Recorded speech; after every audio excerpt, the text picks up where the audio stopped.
The prime amazing story presenting Rani Saranta, जिसे लिखा गया है मुंशी प्रेमचंद जी के द्वारा। तो चलिए सुनते हैं। अंधेरी रात के सन्नाटे में धसान नदी चट्टानों से टकराती हुई सुहावनी मालूम देती थी, जैसे घुमुर घुमुर करती हुई चकियाँ। नदी के दाहिने तट पर एक टीला है, उस पर एक पुराना दुर्ग बना हुआ है जिसको जंगली वृक्षों ने घेर रखा है। टीले के पूर्व की ओर एक छोटा सा गांव है। ये गढ़ी और गांव दोनों एक बुंदेला सरदार के कीर्ति चिन्ह हैं। शताब्दियां व्यतीत हो गई। बुंदेलखंड में कितने ही राज्यों का उदय हुआ और अस्त हुआ। मुसलमान आए और गए, बुंदेल राज उठे और गिरे। कोई गांव, कोई हल्का ऐसा न था जो इन दुर्व्यवस्थाओं से पीड़ित न हो, मगर इस दुर्ग पर किसी शत्रु की विजय पताका न लहराई और इस गांव में किसी विद्रोह का भी पदार्पण न हुआ। यह उसका सौभाग्य था। अनिरुद्ध सिंह वीर राजपूत था। वह जमाना ही ऐसा था जब मनुष्य मात्र को अपने बाहुबल और पराक्रम ही का भरोसा था। एक ओर मुसलमान सेनाएं पैर जमाए खड़ी रहती थी, दूसरी ओर बलवान राजा अपने निर्बल भाइयों का गला घोटने पर तत्पर रहते थे। अनिरुद्ध सिंह के पास सवारों और प्यादों का एक छोटा सा मगर सजीव दल था। इससे वह अपने कुल और मर्यादा की रक्षा किया करता था। उसे कभी चैन से बैठना नसीब न होता था। 3 वर्ष पहले उसका विवाह शीतला देवी से हुआ था, मगर अनिरुद्ध विहार के दिन और विलास की रातें पहाड़ों में काटता था और शीतला उसकी जान की खैर मनाने में वह कितनी बार अपने पति से अनुरोध कर चुकी थी कि कितनी बार उसके पैरों पर गिर के रोई थी कि तुम मेरी आंखों से दूर न हो, मुझे हरिद्वार ले चलो, मुझे तुम्हारे साथ बनवास अच्छा है, यह वियोग अब नहीं सहा जाता। उसने प्यार से कहा, जिद से कहा, विनय की, मगर अनिरुद्ध बुंदेला था। शीतला अपने किसी हथियार से उसे परास्त न कर सकी। अंधेरी रात थी, सारी दुनिया सोती थी, तारे आकाश में जागते थे। शीतला देवी पलंग पर पड़ी करवटें बदल रही थी और उसकी ननद सारंधा फर्श पर बैठी मधुर स्वर से गाती थी, बिनु रघुबीर कटत नहीं रहना। शीतला ने कहा, जी न जलाओ, क्या तुम्हें भी नींद नहीं आती? सारंधा, तुम्हें लोरी सुना रही हूँ। शीतला, मेरी आंखों से नींद लोप हो गई है। सारंधा, किसी को ढूंढने गई होगी। इतने में द्वार खुला और एक गठे हुए बदन के रूपवान पुरुष ने भीतर प्रवेश किया। यह अनिरुद्ध था। उसके कपड़े भीगे हुए थे और बदन पर कोई हथियार न था। शीतला चारपाई से उतरकर जमीन पर बैठ गई। सारंधा ने पूछा, भैया, यह कपड़े भीगे क्यों हैं? अनिरुद्ध, नदी तैर कर आया हूँ। सारंधा ने पूछा, हथियार क्या हुए? अनिरुद्ध, छिन गए। सारंधा, और साथ के आदमी? अनिरुद्ध, सबने वीर गति पाई। शीतला ने दबी जबान से कहा, ईश्वर ने ही कुशल किया। मगर सारंधा के तीव्रों पर बल पड़ गए थे और मुखमंडल गर्व से सतेज हो गया। बोली, भैया, तुमने कुल की मर्यादा खो दी, ऐसा कभी नहीं हुआ था। सारंधा भाई पर जान देती थी।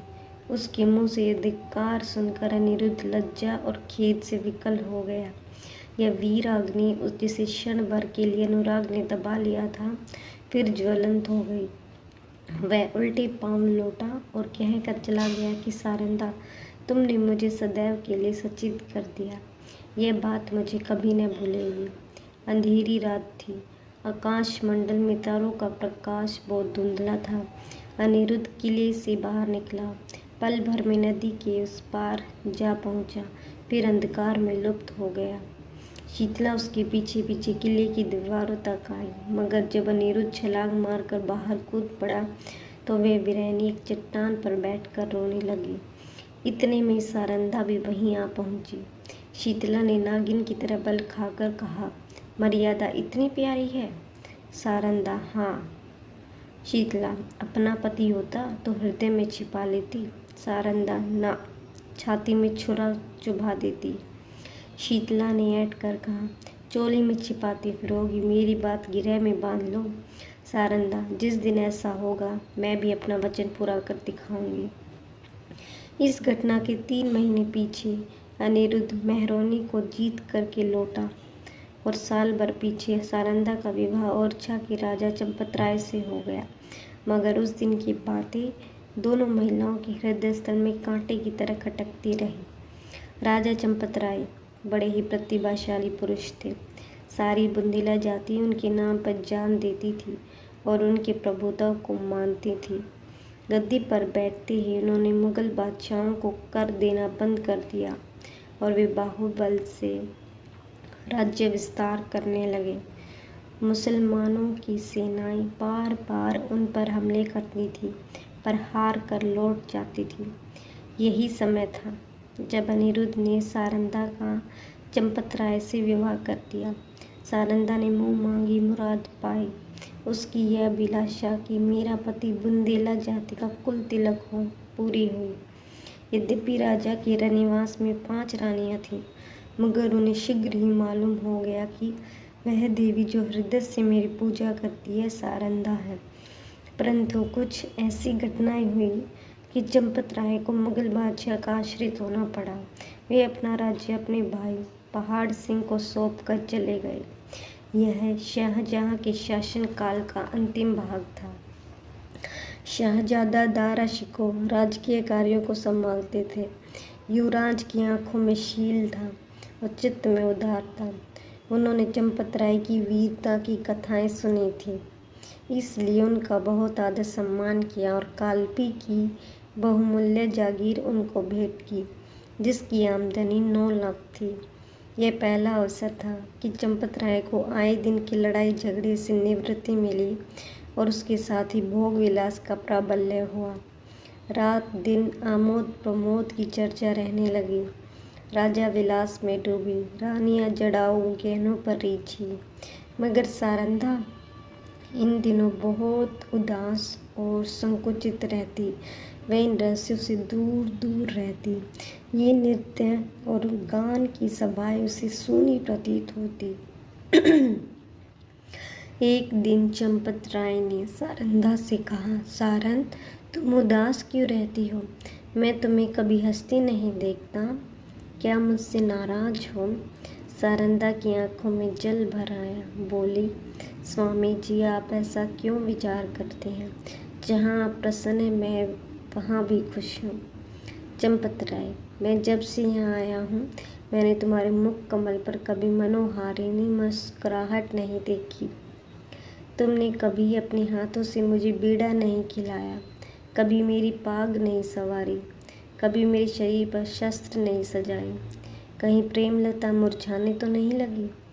सारंधा, प्राणनाथ, आप मुझसे ऐसी बात पूछते हैं जिसका उत्तर मेरे पास नहीं है। यथार्थ में इन दिनों मेरा चित्त कुछ उदास रहता है। मैं बहुत चाहती हूँ कि खुश रहूँ, मगर बोझा सा हृदय पर धरा रहता है। चंपतराय स्वयं आनंद में मगन थे, इसलिए उनके विचार में सारंधा को असंतुष्ट रहने का कोई उचित कारण नहीं हो सकता था। वे भौहें सिकोड़ कर बोले, मुझे तुम्हारे उदास रहने का कोई विशेष कारण नहीं मालूम होता। ओरछे में कौन सा सुख था जो यहाँ नहीं है? चंपतराय का चेहरा लाल हो गया। सारंधा बोली, मैं कुछ कहूँ? आप नाराज तो नहीं होंगी? चंपतराय, नहीं, शौक से कहो। सारंधा, ओरछे में मैं एक राजा की रानी थी, यहाँ मैं एक जागीरदार की चेरी हूँ। ओरछे में मैं वह थी जो अवध में कौशल्या थी, यहाँ मैं बादशाह के एक सेवक की स्त्री हूँ। जिस बादशाह के सामने आज आप आदर से सिर झुकाते हैं वह कल आपके नाम से कांपता था। रानी से चेरी होकर भी प्रसन्नचित्त होना मेरे वश में नहीं। आपने यह पद और विलास की सामग्रियाँ बड़े महंगे दामों में मोल लिए हैं। चंपत राय के नेत्रों पर से एक पर्दा सा हट गया। ये अब तक सारंदा की आत्मिक उच्चता को न जानते थे। जैसे माँ बाप का बालक माँ की चर्चा सुनकर रोने लगता है, उसी तरह ओरछे की याद से चंपत राय की आंखें सजल हो गई। उन्होंने आदरयुक्त अनुराग के साथ सारंदा को हृदय से लगा लिया। आज से उन्हें फिर उसी उजड़ी बस्ती की फिक्र हुई जहाँ से धन और कीर्ति की अभिलाषाएं खींच लाई थी। माँ अपने खोए बालक को निहाल हो जाती है पाकर। चंपत राय के आने से बुंदेलखंड निहाल हो गया। ओरछा के भाग जागे, नौबतें झड़ने लगी और फिर सारंदा के कमल नेत्रों में जातीय अभिमान का आभास दिखाई देने लगा। यहाँ रहते रहते महीनों बीत गए। इस बीच में शाहजहाँ बीमार पड़ा। पहले से ईर्ष्या की अग्नि दहक रही थी। यह खबर सुनते ही ज्वाला प्रचंड हुई। संग्राम की तैयारियां होने लगी। शाहजादे मुराद और महीनों दिन अपने अपने दल सजाकर दक्षिण से चले। वर्षा के दिन थे। उर्वरा भूमि रंग बिरंग के रूप भरकर अपने सौंदर्य को दिखाती थी। मुराद और मुहिद्दीन उमंगों से भरे हुए कदम बढ़ाते चले आ रहे थे। यहाँ तक कि धौलपुर के निकट चंबल के तट पर आ पहुँचे, परंतु उन्होंने बादशाही सेना को अपने शुभ आगमन के निमित्त तैयार पाया। शाहजादे अब बड़ी चिंता में पड़े। सामने अगम्य नदी लहरें मार रही थी, किसी के त्याग के सदृश। विवश होकर चंपत राय के पास संदेश भेजा कि खुदा के लिए हमारी डूबती हुई नाव को पार लगाइए। राजा ने भवन में जाकर सारंदा से पूछा, इसका क्या उत्तर दूं? सारंदा, आपको मदद करनी चाहिए। चंपत राय, उनकी मदद करना दाराशिकों से बैर लेना है। सारंदा, यह सत्य है, परंतु हाथ फैलाने की मर्यादा भी तो निभानी चाहिए। चंपत राय, प्रिय, तुमने सोच कर जवाब नहीं दिया। सारंदा, प्राणनाथ, मैं अच्छी तरह जानती हूँ कि यह मार्ग कठिन है। अब हमें अपने योद्धाओं का रक्त पानी के समान बहाना पड़ेगा, परंतु हम अपना रक्त बहाएंगे और चंबल की लहरों को लाल कर देंगे। विश्वास रखिए कि जब तक नदी की धारा बहती रहेगी, वह हमारे वीरों का कीर्ति गान करती रहेगी। जब तक बुंदेलों का एक भी नाम लेवा रहे, ये रक्त बिंदु उसके माथे पर केसर का तिलक बनकर चमकेंगे। वायुमंडल में मेघराज की सेनाएं उमड़ रही थी। ओरछा के किले से बुंदेलों की एक काली घटा उठी और वेग के साथ चंबल की तरफ चली। प्रत्येक सिपाही वीर रस से झूम रहा था। सारंदा ने दोनों राजकुमारों को गले से लगा लिया। राजा को पान का बेड़ा देकर कहा, बुंदेलों की लाज अब तुम्हारे हाथ है। आज उसका एक एक अंग मुस्कुरा रहा है और हृदय हुलसित है। बुंदेलों की यह सेना देखकर शाहजादे फूले न समाये। राजा वहाँ की अंगुल अंगुल भूमि से परिचित थे। उन्होंने बुंदेलों को तो एक आड़ में छिपा दिया और शाहजादों की फौज को सजाकर नदी के किनारे पश्चिम की ओर चले। दाराशिकों को भ्रम हुआ कि शत्रु किसी अन्य घाट से नदी में उतरना चाहता है। उन्होंने घाट पर से मोर्चे हटा लिए। घाट में बैठे हुए बुंदेले उसी ताक में थे। बाहर निकल पड़े और उन्होंने तुरंत ही नदी में घोड़े डाल दिए। चंपत राय ने शाहजादा दाराशिकों को बुलावा देकर अपनी फौज घुमा दी और वह बुंदेलों के पीछे चलता हुआ उस पार उतार लाया। इस कठिन चाल में 7 घंटों का विलंब हुआ, परंतु जाकर देखा तो 700 बुंदेलों की लाशें तड़प रही थी। राजा को देखते ही बुंदेलों की हिम्मत बंध गई। शाहजादों की सेना ने भी अल्लाहू अकबर की ध्वनि के साथ धावा किया। बादशाही सेना में हलचल पड़ गई। उनकी पंक्तियां छिन्न भिन्न हो गई। हाथों हाथ लड़ाई होने लगी, यहाँ तक कि शाम हो गई। रणभूमि रुधिर से लाल हो गई और आकाश में अंधेरा हो गया। घमासान की मार हो रही थी। बादशाही सेना शाहजादों को दबाए आती थी। अकस्मात पश्चिम से फिर बुंदेलों की एक लहर उठी और इस वेग से बादशाही सेना की पुष्ट पर टकराई कि उसके कदम उखड़ गए। जीता हुआ मैदान हाथ से निकल गया। लोगों को कौतूहल था कि यह देवी सहायता कहाँ से आई। सरल स्वभाव के लोगों की धारणा थी कि यह फतेह के फरिश्ते हैं, शहजादों की मदद के लिए आए हैं। परंतु जब राजा चंपतराय निकट गए तो सारंधा ने घोड़े से उतरकर उनके पैरों पर सिर झुका दिया। राजा को असीम आनंद हुआ। यह सारंधा थी।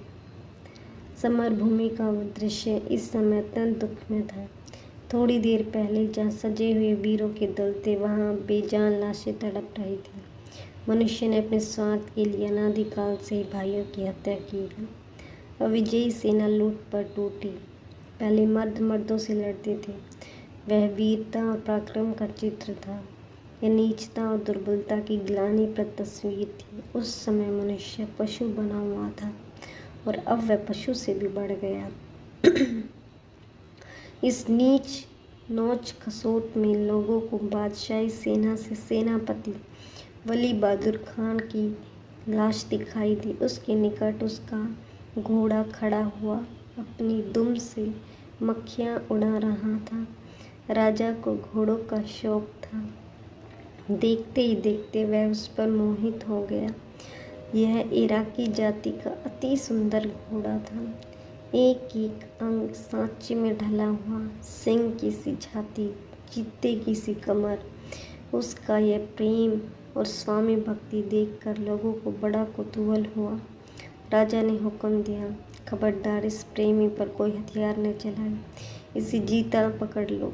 यह मेरे अस्तबल की शोभा बढ़ाएगा। जो इसे मेरे पास लाएगा उसे धन से निहाल कर दूंगा। योद्धागण चारों ओर से लपके, परंतु किसी को साहस न होता था। किसके निकट जा सके। कोई चमकाता, कोई फंदे में फंसाने को फिक्र में था, पर कोई उपाय सफल न होता था। वहाँ सिपाहियों का मेला सा लगा हुआ था। तब सारंधा अपने खेमे से निकली और निर्भय होकर घोड़े के पास चली गई। उसकी आंखों में प्रेम का प्रकाश था, छल का नहीं। घोड़े ने सिर झुका दिया। रानी ने उसकी गर्दन पर हाथ रखा और उसकी पीठ सहलाने लगी। घोड़े ने उसके अंचल में मुंह छिपा लिया। रानी उसकी रास पकड़कर खेमे की ओर चली। घोड़ा इस तरह चुपचाप उसके पीछे चला मानो सदैव से उसका सेवक है। पर बहुत अच्छा होता कि घोड़े ने सारंधा से भी निष्ठुरता की होती। यह सुंदर घोड़ा आगे चलकर इस राज परिवार के निमित्त स्वर्ण जटित मृग साबित हुआ। संसार एक रण क्षेत्र है। इस मैदान में उसी सेनापति को विजय लाभ होता है जो अवसर को पहचानता है। वह अवसर पर जितने उत्साह से आगे बढ़ता है, उतने ही उत्साह से आपत्ति के समय पीछे हट जाता है। वह वीर पुरुष राष्ट्र का निर्माता होता है और इतिहास उसके नाम पर यश के फूलों की वर्षा करता है। पर इस मैदान में कभी कभी ऐसे सिपाही भी जाते हैं जो अवसर पर कदम बढ़ाना जानते हैं, लेकिन संकट में पीछे हटना नहीं जानते। ये रणवीर पुरुष विजय को नीति की भेंट कर देते हैं। वे अपनी सेना का नाम मिटा देंगे, किंतु जहाँ एक बार पहुँच गए हैं वहाँ से कदम पीछे न हटाएंगे। उनमें कोई विरला ही संसार क्षेत्र में विजय प्राप्त करता है, किंतु प्राय उसकी हार विजय से भी अधिक गौरवात्मक होती है। अगर अनुभवशील सेनापति राष्ट्रों की नींव डालता है तो आन पर जान देने वाला, मुंह न मोड़ने वाला सिपाही राष्ट्र के भावों को उच्च करता है, उसके हृदय पर नैतिक गौरव को अंकित कर देता है। उसे इस कार्य क्षेत्र में चाहे सफलता न मिले, किंतु जब किसी व्याख्यान या सभा में उसका नाम जुबान पर आ जाता है तो श्रोतागण एक स्वर से उसकी कीर्ति गौरव को प्रतिध्वनित कर देते हैं। सारंधा आन पर जान देने वालों में थी। शहजादा मुहिउद्दीन चंबल के किनारे से आगरे की ओर चला तो सौभाग्य उसके सिर मोरछल हिलाता था। जब वह आगरे पहुंचा तो विजय देवी ने उसके लिए सिंहासन सजा दिया औरंगजेब गुणज्ञ था। उसने बादशाही सरदारों के अपराध क्षमा कर दिए, उनके राज्य पद लौटा दिए। राजा चंपत राय को उसके बहुमूल्य कृत्यों के उपलक्ष्य में 12,000 मनसब प्रदान किया। ओरछा से बनारस और बनारस से जमुना तक उसकी जागीर नियत की गई। बुंदेला राजा फिर राजसेवक बना, वह फिर सुख विलास में डूबा। रानी सारंदा फिर पराधीनता के शोक से फूलने लगी। वली बहादुर खां बड़ा वाक्य चतुर मनुष्य था। उसकी मृदुता ने शीघ्र ही उसे बादशाह आलमगीर का विश्वास पात्र बना दिया। उस पर राजसभा में सम्मान की दृष्टि पड़ने लगी। खास साहब के मन में एक घोड़े के हाथ से निकल जाने का बड़ा शौक था। एक दिन कुंवर छत्रसाल उसी घोड़े पर सवार होकर सैर को गया था। वह खान साहब के महल की तरफ जा निकला। वली बहादुर ऐसे ही अवसर की ताक में था। उसने तुरंत अपने सेवकों को इशारा किया। राजकुमार अकेला क्या करता? पाँव पाँव घर आया और उसने सारंदा से समाचार बयान किया। रानी का चेहरा तमतमा गया और बोली, मुझे इसका शौक नहीं कि घोड़ा हाथ से गया, शौक इसका है कि तू उसे खोकर जीता क्यों लौटा। क्या तेरे शरीर में बुंदेलों का रक्त नहीं है? घोड़ा न मिलता न सही, किंतु तुझे दिखा देना चाहिए था कि एक बुंदेला बालक से उसका घोड़ा छीन लेना हंसी नहीं है।